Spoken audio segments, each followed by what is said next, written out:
میرا میرے دو سوال ہیں آپ سے یہ پوچھنا چاہتا ہوں میرا سوال یہ اسلام آباد میں سردیوں کی آمد ہے اور جو سیاسی ماحول ہے وہ گرم ہو رہا ہے. ہم آپ کے جوابوں کے لیے حاضر ہیں. سوال پوچھیں اور جواب لیں. طلعت صاحب، میرا آپ سے کہنا یہ ہے کہ آپ تھوڑی وضاحت کر دیں اپنے ویورز کے لیے، اسپیشلی جو تحریک انصاف کے ووٹر سپورٹر ہیں جن میں بھی شامل ہوں، کہ عمران خان صاحب کے حق میں سب سے بڑی دلیل یہ دی جاتی ہے کہ وہ ایماندار بہت ہیں اور ان کی نیت بہت صاف ہے. تو آپ مجھے کائنڈلی اس دنیا میں کوئی ایک بھی انسان ایسا بتا سکتے ہیں کہ جو کسی بھی انسان کو صرف اس کی نیت کی بیس پہ یا اس کی ایمانداری کی بیس پہ اس کو کوئی ذمہ داری دے دے؟ مثلا اس کو اپنے پاس جاب دے دے، اپنا بزنس اس کے حوالے کر دے، اپنا گھر اس کے حوالے کر دے، اپنی گاڑی اس کے حوالے کر دے، یا اپنی کوئی بھی قیمتی چیز اس کے حوالے کر دے، صرف اس وجہ سے کہ اس کی نیت بہت اچھی ہے اور اس کی ایمانداری بہت اچھی، وہ ایماندار بہت ہے. یہ جانے بوجھے بغیر کہ کیا وہ انسان اہل بھی ہے وہ ذمہ داری پوری کرنے کے لیے کہ نہیں. ایک تو بات یہ، اور دوسری بات یہ، جب آپ اس کی وضاحت کریں گے تو اس کے کاؤنٹر میں ایک اور آرگومنٹ یہ دیں گے کہ جی کہ اگر عمران خان اہل نہیں ہے، جو کہ اس نے ثابت کر دی ہے کہ over the period of time انہوں نے یہ بات ثابت کر دی ہے کہ وہ بالکل کمپلیٹلی ایک فیلئر ثابت ہوئی ہیں اور کمپلیٹلی نااہل ہیں. لیکن اب آگے سے ایک اور آرگومنٹ دیا جائے گا کہ جی کہ اگر عمران خان صاحب نااہل ہیں تو پہلے کون سے اہل تھے؟ مثلا نواز شریف صاحب کون سے اہل تھے؟ زرداری صاحب کون سے اہل تھے؟ پرویز مشرف صاحب کون سے اہل تھے؟ تو بھائی بات یہ ہے کہ آپ نے تو ان کو ذمہ داری دی ہے نا. اب انہوں نے اپنے آپ کو اہل ثابت کرنا ہے، نہ کہ انہوں نے یہ بتانا ہے کہ جی میں نااہل اور نالائق اس وجہ سے ہوں کیونکہ مجھ سے پہلے والے نالائق ہیں، مجھ سے پہلے والے نااہل ہیں. تو یہ کائنڈلی آپ ذرا اس کی تھوڑی مطلب وضاحت کر دیں اپنے پروگرام میں. دیکھیں، ایک اس کا پہلو جو ہے دونوں سوال کے دونوں حصوں کا، اس کا تعلق جو ہے وہ انٹینجیبلز آف پالیٹکس سے ہے، یعنی ایسے معاملات جو آپ کو واضح انداز سے بلیک اینڈ وائٹ کے اندر نظر نہیں آتے ہیں. لہٰذا کون کتنا با اخلاق ہے، کون کتنا سنسیئر ہے، کون کتنا ایماندار ہے، اس کے اوپر پولیٹیکل افیلیشن کی بنیاد کے اوپر بحث جاری رہے گی.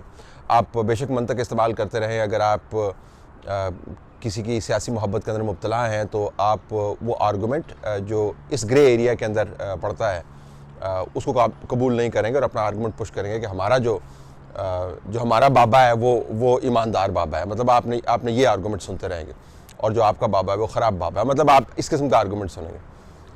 لیکن اس کو سیٹل کرنے کے لیے آپ کو پھر وہ پیرامیٹرز استعمال کرنے ہوں گے جو آئینی اور قانونی پیرامیٹرز ہیں. کون کتنا ایماندار ہے، آرٹیکل 62 اور 63 ایک معیار مقرر کرتا ہے. اس کے تمام معیار کے اوپر آپ کو پورا اترنا ہے. لاگو کر کے دیکھ لیں، پتہ چل جائے گا کہ کون کتنا ایماندار ہے اور کون سی شک ان دونوں آرٹیکلز کی عمران خان کے اوپر لاگو ہوتی ہے، کس کے اوپر وہ پورا اترتے ہیں، کس کے اوپر پورا نہیں اترتے ہیں. یہ ایک آئینی معاملہ ہے. اس کے اندر میری اور آپ کی بحث یا کسی اور کی بحث جو ہے اس کا جو سکوپ ہے وہ کم ہو جاتا ہے، ریڈیوس ہو جاتا ہے. دوسری بات یہ ہے کہ آپ نے بات کرنی ہے موازنے کی کہ پچھلے کون سے بڑے کارکردگی دکھا رہے تھے. اس کے لیے اعداد و شمار موجود ہیں، معیشت کے اعداد و شمار موجود ہیں، خارجہ پالیسی کے حوالے سے اعداد و شمار موجود ہیں. تو اگر آپ ان کو معیار بنا لیں تو جواب آپ کو مل جائے گا. سو آئینی شکوں کو لاگو کریں اور اعداد و شمار کو ساتھ رکھیں، جواب آپ کو مل جائے گا. جی میں عدیل احمد بات کر رہا ہوں یو ایس اے سے. میرا سوال آپ سے یہ ہے کہ جیسے آپ نے آج بتایا کہ ورلڈ بینک نے پریڈکٹ کیا ہے کہ اب مہنگائی مزید بڑھے گی، اور دوسری طرف گورنمنٹ آف پاکستان کے جو فائنانس سے ریلیٹڈ لوگ پریس کانفرنسز وغیرہ کر رہے ہیں کہ جی معیشت بڑی اچھی ہے، تو یہ کریں گے سو وغیرہ ورلڈ بینک والوں کو کہ نہیں؟ جس طرح خان صاحب تو بڑے شدائی ہیں نا اس معاملے میں، بڑے فین ہیں کہ ہم ان ملکوں میں سو ہو جاتا ہے. تو یہ کریں آ کے، یا نیب کو بھیجیں، ان کو سی ای او جو بھی ہے ان کا یا ڈائریکٹر جو بھی ہے ان کو اٹھائیں، یا اپنی غلطی مانیں، یا اتنی اخلاقی ضرورت کسی میں نہیں ہے کہ وہ کہہ سکیں کہ بھئی یہ مہنگائی غریب کو ہٹ کرے گی، برداشت کرو. صرف یہ ایک اسٹیٹمنٹ دینے کی ہمت ہے کسی میں؟ ورلڈ بینک کو سو نہیں کریں گے، ورلڈ بینک کو مزید پرسو کریں گے. تو یہ بڑا واضح ہے. دیکھیں، ورلڈ بینک اور آئی ایم ایف جو ادارے ہیں وہ بڑے کھلے انداز سے بتاتے ہیں کہ ان کی پالیسی کے امپلیکیشنز کیا ہیں. جو ایک میں بالکل بھی ان کا فین نہیں ہوں. میرے خیال میں یہ اگر آپ تاریخ طالب علم ہوں تو ہمیں پتہ ہے کہ برٹن ووڈ سسٹم جو ہے وہ کس طریقے سے بنا تھا اور ان اداروں کو لینڈنگ کیپیسٹی دینے کی وجہ کیا تھی, اور اس کے ذریعے کس طریقے سے آپ نے دنیا کے اندر جو مغربی ممالک ہیں جو کنٹریبیوٹرز ہیں انہوں نے اپنا انفلوئنس بڑھایا. اس کی لمبی چوڑا اس کے اوپر لٹریچر موجود ہے. تو اگر آپ وہ لٹریچر پڑھیں بطور طالب علم تو آپ کو علم ہو جائے گا کہ ان اداروں سے خیر کی توقع آپ نہیں کر سکتے. لیکن مرتا کیا نہ کرتا, خود کو آپ نے بیچارگی کے اس نقطے پر لا کھڑا کیا اپنی نااہلی کی وجہ سے, اپنے اندرونی تجربات کی وجہ سے, کہ اب آپ انہی لوگوں کے پاس واپس جا رہے ہیں. لیکن یہ ادارے یہ کام ضرور کرتے ہیں کہ آپ کو جو دوائی لکھ کے دے رہے ہوتے ہیں نا اس کے سائیڈ ایفیکٹس آپ کو بتا دیتے ہیں. تو یہ زیادہ آنیسٹ ہیں. یہ آپ کو بتاتے ہیں کہ جی ہم نے آپ کو پرسکرپشن دی ہے, جو فریم ورک ہم نے آپ کو دیا ہے اس کے تحت جو ہے اکنامک سلو ڈاؤن ہوگا, اکانومی جو ہے کانٹریکٹ کرے گی, امپورٹس جو ڈکلائن کریں گی. ہم بڑے خوش ہو رہے ہیں امپورٹس جو ڈکلائن کر رہی ہیں, یہ جانتے ہوئے کہ ہماری جو میجورٹی امپورٹس ہیں وہ ان انڈسٹری کے آئٹمز اور ان آئٹمز پر مبنی ہے سادہ الفاظ کے اندر, جس کے ذریعے آپ نے انڈسٹریلائزیشن کرنی ہے اور آپ نے اکانومی کو بڑھوتی دینی ہے. تو لگژری آئٹمز نہیں ہے. جو لگژری آئٹمز خرید رہے ہیں ان کے پاس ابھی بھی قوت خرید اتنی ہے کہ وہ کہیں نہ کہیں سے مہنگی لگژری آئٹمز بھی خرید لیں. تو امپورٹ ڈکلائن کروا کے آپ نے بجٹ کا خسارہ نمبرز پورے کر رہے ہیں. لیکن آئی ایم ایف آپ کو بتا رہا ہے, ورلڈ بینک آپ کو بتا رہا ہے کہ اس کو نقصانات کیا ہیں. وہ انفلیشن کی بات بھی کر رہے ہیں, یہاں پہ کوئی انفلیشن کی بات کرنے کو تیار نہیں ہے. وہ پاورٹی کی بھی بات کر رہے ہیں, یہاں پر کوئی پاورٹی کی بات کرنے کو تیار نہیں ہے. سو میں جو گزارش کر رہا ہوں وہ یہ کہ ان کے پیچھے نیب نہیں لگانی چاہیے. ظاہر ہے یہ تو آپ مجھے پتہ ہے آپ نے جو ہے سارکاسٹکلی یہ بات کی ہے, ان سے سیکھنا چاہیے. کم از کم ان کی بنیادی آنیسٹی لے لیں, یہ بتا دیں کہ ہم سے کیا غلطیاں ہوئی ہیں, اس کے نقصانات کیا ہیں. لیکن کوئی یہ کام پاکستان کے اندر نہیں کرے گا. یہ آپ کو آئی ایم ایف اور ورلڈ بینک کی رپورٹوں سے ہی پتہ چلے گا. تو اس حد تک ہمیں ان کو شکریہ ادا کرنا چاہیے کہ ہماری ایسی کی تیسی تو ان کے قرضوں نے ان کی ایڈ نے کر دی ہے, لیکن کم از کم ہمیں یہ بتا رہے ہیں کہ ایسی کی تیسی کی ایکسٹینڈ کیا. یہاں پہ تو وہ بھی نہیں بتا رہے ہیں. آپ کو آسمان پر جو چیزیں اڑ رہی ہیں ان کے بارے میں بتا رہے ہیں جی کہ پتہ نہیں کیا اکانومی کی ٹریجیکٹری بالکل ٹھیک ہے جی, اور زبردست کام ہو رہا ہے جی. لوگوں کے پیٹ میں سے روٹیاں نکل گئی ہیں, جابز ان کے ہاتھ میں سے نکل گئی ہیں, زندگی ان کی تباہ ہو گئی ہے, فیسوں ان کے پاس پیسے نہیں ہیں, ہاسپٹل دوائیوں ان کے پاس وہ افورڈ نہیں کر سکتے, اور یہ کہہ رہے ہیں جی اکانومی ٹھیک ہے. تو کم از کم اس قسم کی جو بدخصلتی ہے وہ بین الاقوامی ادارے نہیں کر رہے. طلعت بھائی, آپ کا پروگرام تو حسب یعنی جس طرح کے آتا ہے اس طرح میں تسلسل سے سنتا رہتا ہوں. میرا ایک سوال تھا کہ یہ جو فارن فنڈنگ کیس ہے پی ٹی آئی کا, اس میں ظاہر عمران خان کی پارٹی ہے تو عمران خان اس میں شامل ہوگا. ابھی چونکہ کیس کا فیصلہ نہیں ہوا, سوال یہ ہے کہ جب ایک آدمی کے بارے میں کیس چل رہا ہے اور اس کی یہ بے ایمانی اور فراڈ نظر آ رہا ہے, تو پھر اس کو صادق اور امین کا لقب دینے والوں نے کس بنیاد پر اس کو صادق اور امین کہا ہے؟ اب بھولے بادشاہ ہے آپ اور بھولے بادشاہ ہیں ہم, بھولے بادشاہ ہیں عوام. میرے خیال میں الفاظ سے آگے دیکھنے کی جو قوت ہے اور استطاعت ہے ہم سب نے پا لی ہے. ابھی ہم اس نقطے پر نہیں پہنچے کہ جب وہ بانگے دول ہم کھڑے ہو کے کہیں گے جی کہ کم از کم منہ پر جھوٹ تو نہ بولیں. لیکن سب کو پتہ ہے کیا ہو رہا ہے, صادق اور امین کون ہے, انتخابات کے نتائج کیسے آئے ہیں, کابینہ کیسے بنی ہے, سینٹ کے اندر کیا ہوا ہے, فارن فنڈنگ کیس کے حقائق کیا ہیں, کیسز کس طریقے سے پلٹائے جاتے ہیں, ڈیول نیشنلز کو اسٹریٹجک پوزیشنز کس طرح دلوائی جاتی ہے, ملین تھنگس. سب کو پتہ ہے کیا کچھ ہو رہا ہے.